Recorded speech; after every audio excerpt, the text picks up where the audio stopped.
بسم الله الرحمن الرحيم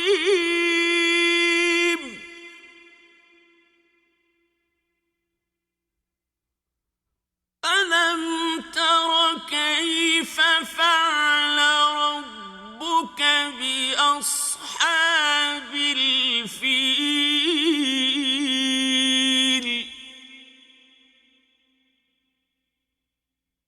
ألم يجعل كيدهم في تضليل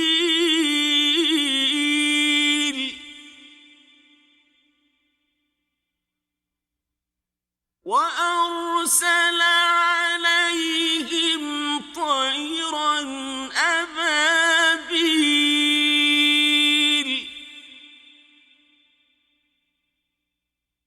ترميهم بحجارة من سجيل